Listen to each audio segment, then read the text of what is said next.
يا أيها الناس اتقوا ربكم الذي خلقكم من نفس واحدة وخلق منها زوجها وبث منهما رجالا كثيرا ونساء واتقوا الله الذي تساءلون به والأرحام إن الله كان عليكم رقيبا يا أيها الذين آمنوا اتقوا الله وقولوا قولا سديدا يصلح لكم أعمالكم ويغفر لكم ذنوبكم ومن يطع الله ورسوله فقد فاز فوزا عظيما أما بعد فإن خير الحديث كتاب الله وخير الهدي هدي محمد صلى الله عليه وسلم وشر الأمور محدثاتها وكل محدثة بدعة وكل بدعة ضلالة وكل ضلالة في النار. أعوذ بالله من الشيطان الرجيم. قاف والقرآن المجيد بل عجبوا أن جاءهم منذر منهم فقال الكافرون هذا شيء عجيب أإذا متنا وكنا ترابا ذلك رجع بعيد قد علمنا ما تنقص الأرض منهم وعندنا كتاب حفيظ بل كذبوا بالحق لما جاءهم فهم في أمر مريج أفلم ينظروا إلى السماء فوقهم كيف بنيناها وزيناها وما لها من فروج والأرض مددناها وألقينا فيها رواسي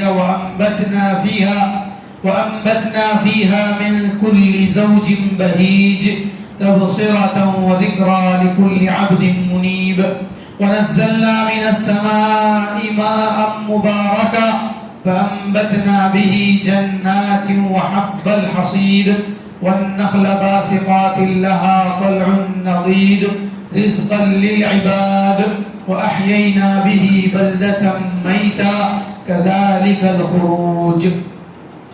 میرے اسلامی بھائیوں، بزرگوں، نوجوان ساتھیوں، پردہ نشین اسلامی ماں اور بہنوں اور پیارے بچوں، ہر قسم کی حمد و ثنا اللہ رب ذوالجلال کے لیے ہے. بے انتہا درود و سلام نازل ہو ہمارے رسول محمد صلی اللہ علیہ وسلم پر، آپ کے آل اور اصحاب پر، ان تمام پر جو نیکی و احسان کے ساتھ آپ کی پیروی کریں. گزشتہ جمعہ فساد کے تعلق سے کچھ باتیں بتائی گئی تھیں. یہ خطبہ اسی کا گویا کہ تکملہ ہے اور اسی سلسلے میں آج کے اس خطبہ جمعہ میں بھی چند باتیں آپ کے گوش گزار کی جائیں گی. اللہ تبارک و تعالیٰ نے اس دنیا کو ایک نظام کے ساتھ بنایا ہے. اس نظام کا بگڑنا ہی فساد ہے. اللہ تبارک و تعالیٰ نے یعنی دنیاوی نظام کے بگڑنے کو فساد سے اللہ تعالیٰ نے تعبیر کیا ہے. اور اللہ تبارک و تعالیٰ نے کہا کہ یہ جو فطری طور پر فطرت سے اللہ تبارک و تعالیٰ نے جس فطرت پر انسان کو پیدا کیا ہے اس فطرت سے بغاوت فساد ہے.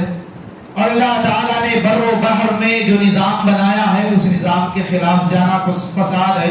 اور یہ سارا فساد جو ہو رہا ہے وہ اللہ تبارک و تعالیٰ نے اس کو لوگوں کے ہاتھوں کے کاموں کا نتیجہ قرار دیا ہے، یعنی کہ کرتوتوں کا، اعمال کا نتیجہ اللہ تعالیٰ نے قرار دیا ہے. اسی کو سائنسدان یا پھر انگلش میڈیم والے جو پولیوشن کا نام دیتے ہیں یا انوائرمنٹل جو کیا کہتے ہیں ڈسٹربنس کہیے آپ، یہ سارا جو کچھ بھی ہے اسی کو اللہ تعالیٰ فساد کا نام دیتے ہیں. اللہ تعالیٰ نے کہا کہ ظہر الفساد فی البر والبحر بما کسبت ایدی الناس لیذیقہم بعض الذی عملوا لعلہم یرجعون، کہ بر میں، خشکی اور تری میں، زمین میں اور سمندر میں فساد ظاہر ہو گیا. بما کسبت ایدی الناس، لوگوں کے ہاتھوں نے جو کیا ہے اس کی وجہ سے فساد ہوا ہے. کیوں ہوا ہے؟ لیذیقہم بعض الذی عملوا، تاکہ اللہ تعالیٰ لوگوں کے بعض اعمال کا مزہ ان کو چکھائے. یعنی انہوں نے جو کرتوت کیے ہیں ان کے کرتوتوں کی سزا وہ تھوڑی سی بھگتے، پوری نہیں. اللہ تعالیٰ نے ان کے بعض اعمال کا مزہ وہ چکھے، اس لیے اللہ تبارک و تعالیٰ نے ان کے اعمال کی وجہ سے زمین میں فساد کو یعنی کہ ظہور بخشا۔ سبب کیا ہے؟ سبب لوگوں کے اعمال ہیں، اعمال کا نتیجہ فساد ہے۔ فساد کیوں ہوا ہے؟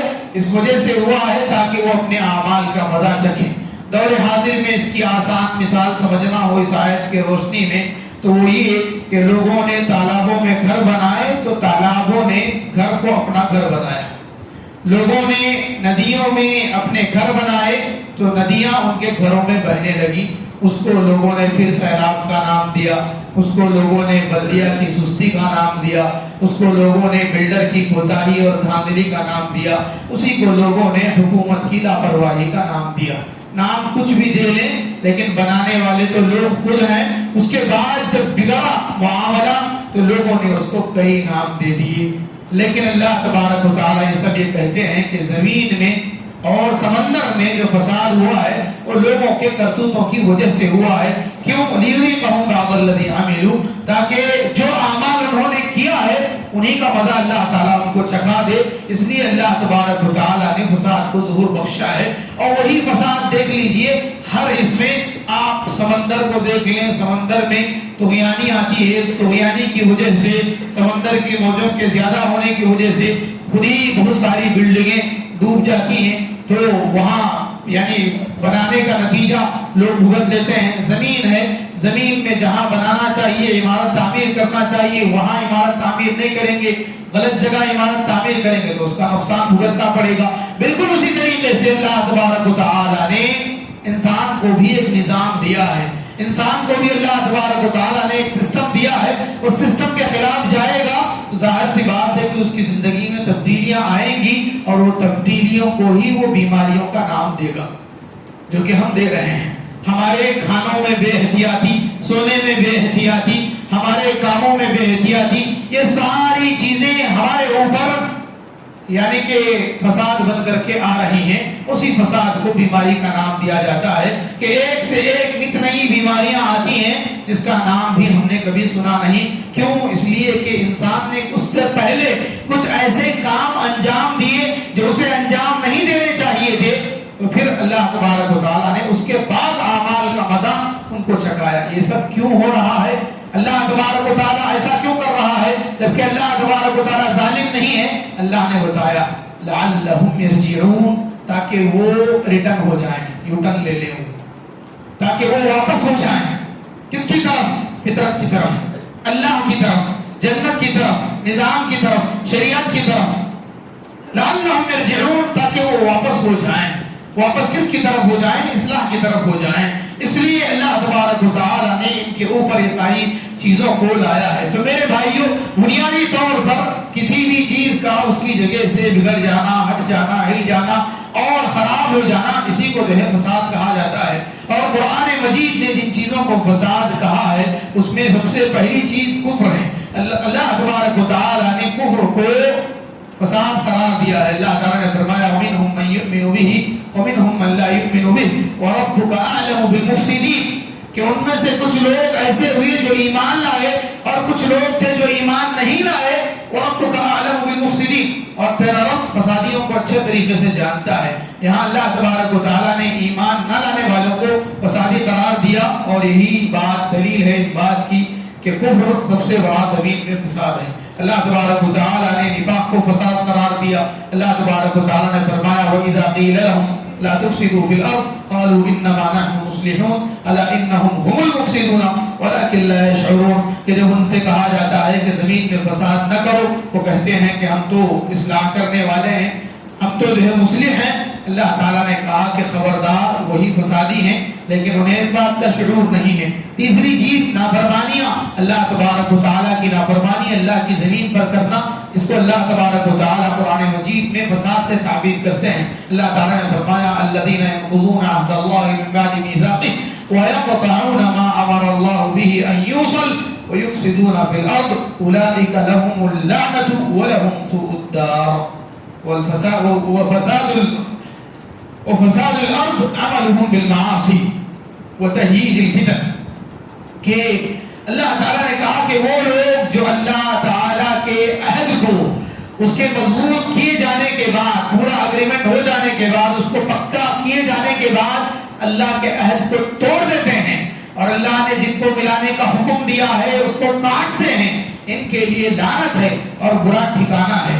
اور یہاں آیت میں زمین میں اللہ وَيُفْسِدُونَ فِي الْأَرْضِ کہا اور زمین میں فساد کرتے ہیں۔ اللہ تبارک و تعالیٰ نے یہاں پر زمین میں فساد سے مراد نافرمانیوں کا ارتکاب کو قرار دیا ہے کہ نافرمانیوں کا ارتکاب یہ زمین میں فساد ہے، اور اسی طریقے سے فتنوں کو بھڑکانا یہ فساد ہے۔ تو میرے بھائیوں، یہ وہ چیزیں ہیں جس کو قرآن مجید فساد قرار دیتا ہے۔ اسی طریقے سے دہشت گردی، دہشت پھیلانا، لوگوں کے درمیان دہشت خوف کو پیدا کرنا، اس کو قرآن مجید فساد قرار دیتا ہے۔ اللہ تبارک و تعالیٰ نے فرمایا انما يحاربون اللہ ورسولہ ويسعون في الارض فسادا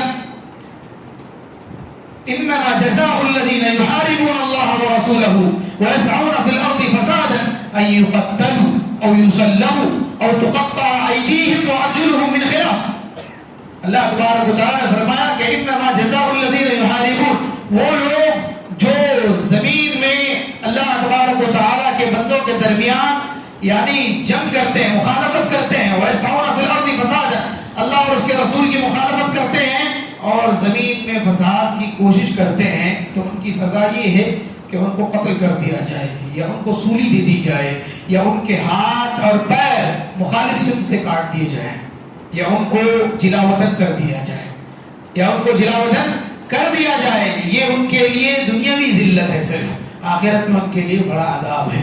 اللہ تبارک و تعالیٰ نے دہشت گردی کو فساد قرار دیا۔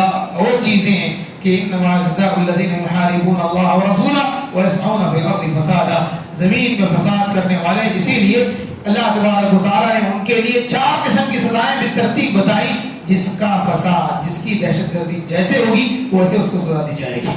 اور سب سے پہلی سزا یعنی سب سے بڑی کہ جو ہے اس کو قتل کر دیا جائے یا اس کو سولی دے دی جائے یا پھر اس کے ہاتھ پیر کاٹ دیے جائیں۔ اس میں تطبیق بھی دی گئی ہے کہ جس کا جیسا جرم ہوگا، قتل کا جرم ہوگا تو قتل کیا جائے گا، لوگوں کو ستانے کا جرم ہوگا، لوگوں کو مجبور کرنے، ان کو موت تک لے جانے کا جرم ہوگا، سولی دی جائے گی، چوری ڈکیتی غنڈہ گردی کا جرم ہوگا، ہاتھ پیر کاٹے جائیں گے، پہلی بار میں پہلا ہاتھ پیر اور دوسری بار میں دوسرا ہاتھ پیر، اس طریقے سے اس کے ہاتھ اور پیر مخالف سمت سے کاٹے جائیں گے اگر اسلامی حکومت ہو، اسلامی خلافت ہو۔ تو اللہ تبارک و تعالیٰ نے دہشت گردی کو فساد قرار دیا۔ اسی طریقے سے عام طور پر اسی سے ملتی جلتی دوسری قسم ہے، وہ یہ کہ آدمی جو ہے فتنوں کو ہوا دیتا رہے، فتنوں کو ہوا دینے والی جو چیزیں ہیں اس کو وہ پروموٹ کرتا رہے، وہ چیزیں جس کی وجہ سے فتنہ ہو سکتا ہے، چاہے وہ غیبت ہو، چغلی ہو، یا ایک دوسرے کے خلاف بولنا ہو، یا دو جماعتوں کے درمیان لڑائی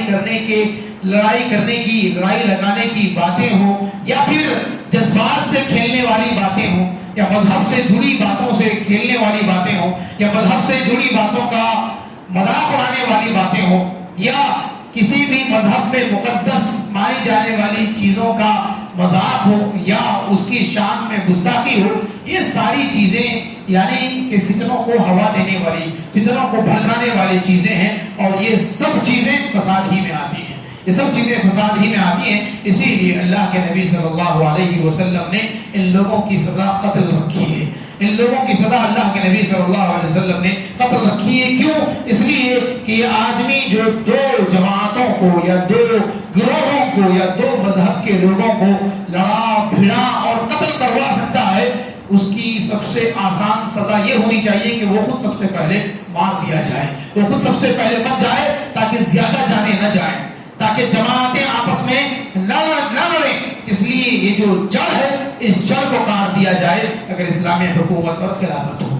اسی طریقے سے قرآن نے جس چیز کو فساد سے تعبیر کیا ہے وہ ہے منکر، کہ لوگ برائیوں سے نہ روکیں، برائیوں سے لوگ یعنی کہ نظر انداز والا معاملہ اختیار کریں، یا برائی کو سہنے والے بن جائیں، یا برائی کو دیکھ کر انجام بن جانے والے بن جائیں، یہ وہ چیز اس کو اللہ تبارک و تعالی فساد سے تعبیر کرتے ہیں۔ اللہ تبارک و تعالی نے فرمایا وَلَوْلَا كَانَ مِنَ الْقُرُونِ مِن قَبْلِكُمْ أُولُو بَقِيَّةٍ يَنْهَوْنَ عَنِ الْفَسَادِ فِي الْأَرْضِ إِلَّا قَلِيلًا مِمَّنْ أَنْجَيْنَا مِنْهُمْ اتبع الذین ظلموا ما اترفوا فیہ وکانوا مجرمین.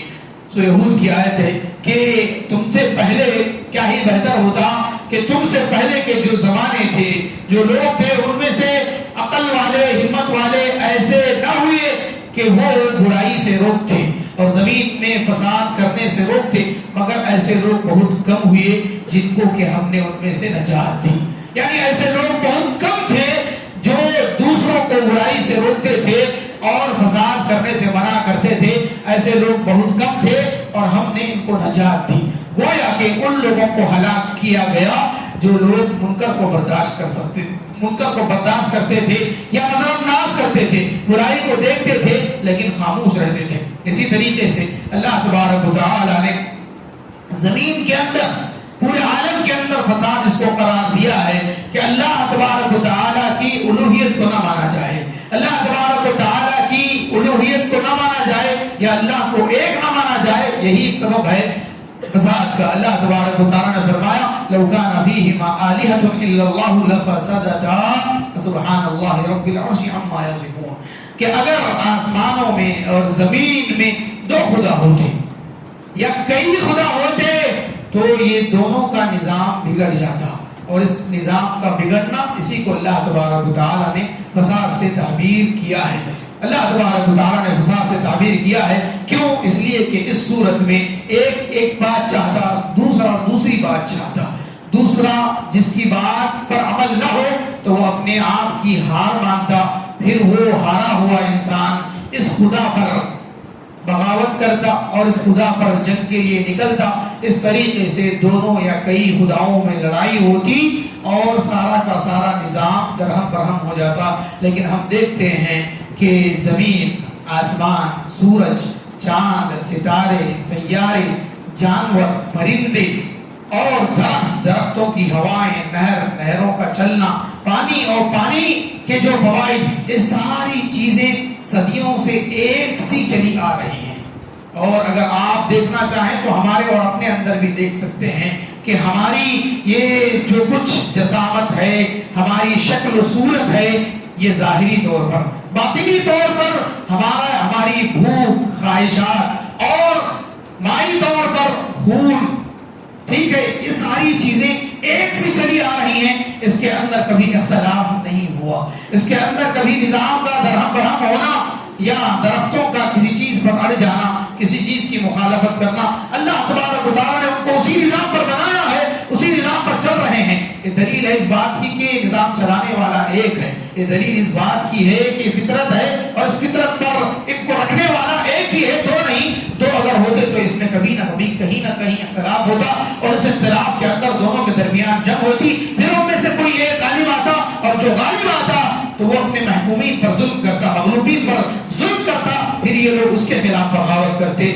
یوں ہی پورے سنسار میں لڑائی چلتی رہتی. جیسے کہ عام طور پر جہاں پر دو چیزیں، چار چیزیں ہوتی ہیں تو لڑائیاں ہوتی رہتی ہیں، چاہے وہ دو بادشاہ کی بات ہو یا دو لیڈروں کی بات ہو اور پھر دو عہدوں والے لوگوں کی باتیں ہوں. عام طور پر جہاں ایسا ہوگا آپ خود اپنی آنکھوں سے بصیرت کی دیکھ لیجئے کہ وہاں پر عام طور پر لڑائیاں ہوتی ہیں. اللہ تبارک و تعالیٰ نے یہ کہا کہ اللہ تبارک و تعالیٰ ایک ہی ہے، اگر کئی ہوتے تو زمین میں فساد ہو جاتا. گویا کہ خداؤں کا کئی ہونا خود ایک فساد کا بنیادی سبب ہے. اسی طریقے سے اللہ تبارک و تعالیٰ نے جادو کو تعبیر کیا ہے فساد سے. اللہ تبارک و تعالیٰ نے کہا کہ قال موسیٰ ما جئتم به السحر ان اللہ سیبطلہ ان اللہ لا یصلح عمل المفسدین. موسیٰ علیہ السلام کہتے ہیں جادوگروں سے کہ تم جو پیش کیے ہو، تم جو سانپ بنا کر کے رسیاں ڈالے ہو، رسیاں سانپ جیسی ہمیں نظر آنے لگی ہیں، یہ جادو ہے اور جادو کو اللہ تبارک و تعالیٰ ضرور بضرور ختم کرے گا. اور کیوں کرے گا؟ اس لیے کہ اللہ تبارک و تعالیٰ فسادیوں کے کاموں کو سدھارتا نہیں ہے، ٹھیک نہیں کرتا ہے. تو اللہ تبارک و تعالیٰ نے یہاں پر جادوگروں کے اس عمل کو فساد کے عمل سے تعبیر کیا ہے. تو جادو خود فساد ہے، فساد ہے، ہر اعتبار سے فساد ہے. خاندانوں کے درمیان فساد، شوہر بیوی کے درمیان فساد، بھائیوں کے درمیان فساد اور اسی طریقے سے رشتہ داروں کے درمیان فساد. جادو فساد ہی تو ہے، اس کے علاوہ کیا ہے؟ کچھ نہیں ہے. تو اس لیے میرے بھائیوں یہ وہ چیزیں اگر یہ چیزیں آدمی اپنے آنکھوں سے دیکھے اس کو چاہیے کہ اس کو روکنے کی کوشش کرے اور ان چیزوں سے بچے جن کو قرآن میں فساد قرار دیا گیا ہے. اس کے علاوہ احادیث میں کئی اور دوسری چیزوں کو فساد قرار دیا گیا ہے. مال کو ضائع کرنا یہ فساد ہے. اللہ کے نبی صلی اللہ علیہ وسلم نے فرمایا کہ تم اپنے مالوں کی حفاظت کرو, اس کے فساد سے اس کو بچاؤ. اسی طریقے سے بیوی کا شوہر کے گھر میں شوہر کے مال میں سے غیر ضروری خرچ کرنا اس کو فساد سے تعبیر کیا گیا ہے کہ اگر بیوی شوہر کے گھر میں سے خرچ کرتی ہے یا کھانا کسی کو دیتی ہے بغیر بگاڑ کی نیت کے تو خرچ کرنے پر اس کو بھی اجر ملے گا, کمانے پر شوہر کو بھی اجر ملے گا. لیکن اگر وہی اس کی فساد کی بگاڑنے کی نیت ہو تو اس صورت میں وہ گنہگار ہوگی.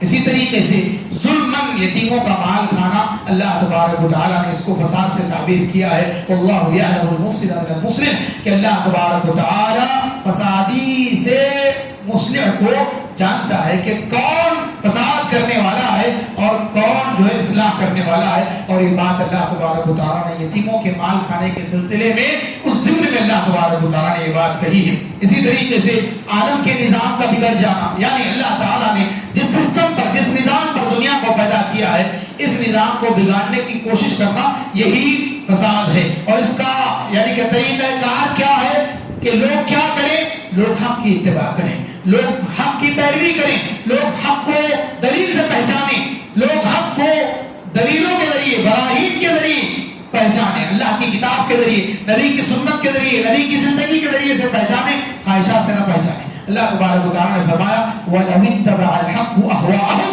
لَفَسَدَتِ السَّمَاوَاتُ وَالْأَرْضُ وَمَنْ فِيهِنْ بَلْ أَتَيْنَاهُمْ بِذِكْرِهِمْ وَهُمْ عَنْ ذِكْرِهِمْ مُعْرِضُونَ. کہ اگر حق ان کی خواہشات کی پیروی کرتا, اگر حق ان کی خواہشات کی پیروی کرتا, آسمان و زمین اور اس کے اندر جتنی مخلوقات ہیں سب کے سب بگڑ جاتی, سب کا سارا نظام بگڑ جاتا. لیکن ہم ان کے پاس ذکر لے کر کے آئے ہیں ان کے رب کی جانب سے, لیکن وہ اس ذکر سے منہ موڑ رہے ہیں. تو میرے بھائیوں خواہشات کو حق کے پیروی کرنے والا بنائیے, نہ کہ حق کو خواہشات کی پیروی کرنے والا بنائیے. مطلب اس کا ایک اور بھی ہے کہ آپ پہلے مسئلہ قائم کر کے بعد میں دلیل نہ ڈھونڈیں, پہلے دلیل ڈھونڈیں پھر مسئلہ قائم کریں. پہلے جانیں کہ اس مسئلے کی دلیل کیا ہے, بعد میں مسئلہ ثابت کریں. پہلے جانیں کہ حق کیا ہے, اس کے بعد اس کی پیروی کریں. نہیں کہ ہم نے ایک خواہش بنا لی, ہم نے ایک ارادہ کر لیا, ہم نے ایک تہیہ کر لیا, ہم نے ایک نیت اور عزم کر لیا, پھر اس کے بعد اس کی دلیل ڈھونڈتے ہیں کہ یہ چیز جائز تو ہے. اب اس کو جائز بولنے والے عالم کو ڈھونڈیے, اس کو جائز بولنے والے عالم اور مفتی کو ڈھونڈیے. میں تو جائز مان لیا اس کو, یہ جائز ہے, یہ کام جائز ہے, اب اس کو جائز بولنے والے عالم کو ڈھونڈیے. اور جاتے ہیں, جا کر کے عالم کے پاس دائیں سے بائیں سے کوشش کرتے ہیں کہ وہ حق ان کی خواہش کے مطابق آ جائے, حق ان کی خواہش کی پیروی کر لیں. اور اللہ نے کہا کہ نظام, دنیا کا نظام بگڑنے کا سبب یہ ہے کہ اگر حق ان کے خواہشات کی پیروی کرتا بگڑ جاتا. تو اپنے آپ کو حق کا پیروکار بنائیے, دلیل کا پیروکار بنائیے, نہ یہ کہ حق کو اپنا پیروکار یا اپنی خواہشات کا پیروکار بنائیے. اخیر میں وہ چیزیں کہ جو کچھ بھی فساد ہے یا فساد کرنے والے لوگ ہیں ان کے بارے میں ہمارا موقف کیا ہونا چاہیے, اس چیز کو بیان کر کے اپنی بات کو ختم کروں گا. سب سے پہلے تو یہ کہ جو بھی فساد کرنے والے ہیں ان کی بات کو نہ مانا چاہیے, جن کے بارے میں ایسا مشہور ہے کہ یہ فسادی ہے, یہ بگاڑنے والا ہے, ان کی بات کو نہ مانا جائے. اللہ تبارک و تعالیٰ نے فرمایا وَلَا تُطِيعُوا أَمْرَ الْمُسْرِفِينَ الَّذِينَ يُفْسِدُونَ فِي الْأَرْضِ کہ آپ حد سے تجاوز کرنے والوں کی اطاعت مت کیجیے. تم لوگ اسراف کرنے والوں کی اطاعت نہ کرو جو لوگ زمین میں فساد کرتے ہیں. اللہ تبارک و تعالیٰ نے کہا کہ جو مسرفین ہیں, ایسے تجاوز کرنے والے لوگ ہیں, زمین میں فساد کرنے والے لوگ ہیں, ان کی بات کو نہ مانو, سنی انسنی کر دو اور ان کی اطاعت نہ کرو. دوسرا ہے کہ ان کا راستہ بھی نہ اپنایا جائے, ان کا راستہ بھی نہ اپنایا جائے, ان کے راستے پر نہ چلا جائے, یعنی وہ جس نہج پر چلے تھے اس نہج پر نہ چلا جائے. اللہ تبارک و تعالیٰ نے موسیٰ علیہ السلام کا واقعہ ذکر کرتے ہوئے فرمایا کہ وہ اصلح ولا تتبع سبیل المفسدین, میں جا رہا ہوں کوئی دور پر, تو تم اپنی قوم میں اصلاح کا کام کرنا اور فساد کرنے والوں کے راستے پر نہ چلنا. اصلح ولا تتبع سبیل المفسدین, مفسد فساد کرنے والوں کے راستے کی پیروی نہ کرنا بلکہ اصلاح کرنا. یہی وجہ ہے کہ حضرت ہارون علیہ السلام نے بہت صبر کیا, بہت برداشت کیا, یہاں تک کہ اپنے اوپر فزیکلی جو ان کو ٹارچر کیا گیا اس کو بھی انہوں نے برداشت کیا, لیکن فساد کرنے والوں کی یا بات نہیں مانی اور ان کے راستے کی پیروی نہیں کی. تیسری چیز یہ کہ اللہ کے نبی صلی اللہ علیہ وسلم نے فرمایا کہ آدمی ہمیشہ اصلاح کا راستہ, سدھار کا راستہ اختیار کرے, فساد کا نہیں, سدھارنے کا سوچے, بگاڑنے کا نہیں, بنانے کا سوچے. ہمارے پاس یہ ہے کہ تنقید بھی ہوتی ہے تو تنقید تقریب کے لیے ہوتی ہے, تعدیب کے لیے نہیں ہوتی.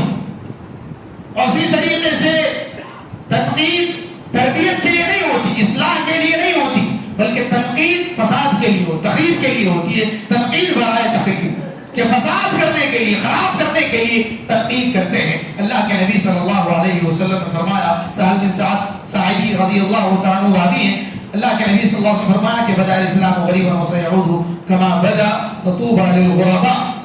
قالوا يا رسول الله من هم الغرباء؟ قال الذين يصلحون عند فساد الناس او يصلحون عند فساد الناس, وكما قال عليه الصلاة والسلام. آپ نے کہا کہ اسلام جو شروع ہوا ہے, اسلام کی جو ابتدا ہے وہ اجنبیت میں ہوئی ہے, اور قیامت کے قریب اسلام اور اسلام کے ماننے والے اجنبیت کے دور میں چلے جائیں گے. ایسے اجنبیوں کے لیے خوشخبری ہے, جنت ہے. صحابہ نے پوچھا کہ غربا کون ہے؟ اللہ کے نبی صلی اللہ علیہ وسلم فرمایا کہ لوگوں کے فساد, لوگوں کے بگڑنے کے وقت جو سدھرے رہتے ہیں یا سدھار کرتے رہتے ہیں, یہ لوگ غربا ہیں. کہ لوگ بگڑ جائیں لیکن یہ اصلاح کے کام پہ جھٹے ہوئے ہیں, لوگ بگڑے ہوئے ہیں لیکن یہ خود صلاح پر قائم اور دائم ہیں. تو میرے بھائیوں, یہ کچھ چیزیں ہیں. اللہ رب العالمین سے دعا ہے کہ اللہ تبارک و تعالی ہمیں ایک باتوں پر عمل کی توفیق عطا فرمائے. اللہ تبارک و تعالی سارے ہی مسلمانوں کے دلوں میں الفت و محبت پیدا فرمائے, اختلاف و انتشار سے اور فساد کے جو مسببہ اسباب ہو سکتے ہیں ان سے بچائے, عوامل سے بچائے. اللہ تبارک و تعالی سے دعا ہے کہ جو لوگ مسلمانوں کے درمیان اختلاف ڈالنا چاہتے ہیں, مسلمانوں کے درمیان اور برادران وطن کے درمیان فساد کرنا چاہتے ہیں, اللہ ان کے ارادوں کو ناکام بنائے. اللہ تعالیٰ ان کی جو تدبیریں ہیں ان تدبیروں کو اللہ تعالیٰ انہی کی ہلاکت کا سبب بنائے, ان کی چالوں کو اللہ تعالیٰ انہی کے اوپر لوٹا دے. اللہ تبارک و تعالیٰ مسلمانوں کی جان و مال کی حفاظت فرمائے, عزت و آبرو کی حفاظت فرمائے. اللہ تبارک و تعالیٰ ہمیں جب تک زندہ رکھے, اسلام پر زندہ رکھے, اور جب ہمارا خاتمہ ہو تو ایمان پر ہمارا خاتمہ ہو. رب العالمین سے دعا ہے کہ اللہ رب العالمین ہم میں سے جو بیمار ہیں ان کو شفا کاملہ عاجلہ نصیب فرمائے, جو بے روزگار ہیں اللہ تعالیٰ ان کو روزگار نصیب فرمائے, جو قرض دار ہیں اللہ تعالیٰ ان کو اپنے فضل و کرم سے, اپنے خزانے سے ان کے قرضوں کو چکا دے. جو بے اولاد ہیں اللہ تبارک و تعالیٰ انہیں اپنے فضل سے صاحب اولاد بنائے. اللہ تعالیٰ بیٹی بیٹی بہنوں کے لیے, بھائیوں کے لیے نیک رشتوں کا انتظام فرمائے. اللہ تبارک و تعالیٰ زوجین کے درمیان ان کے حقوق کو ادا کرتے ہوئے انہیں خوش و خرم رہنے کی توفیق عطا فرمائے. اختلاف اور فساد اور رشتہ داروں کے درمیان بگاڑ کی باتوں سے, کاموں سے اللہ تعالیٰ ان سب کی حفاظت فرمائے.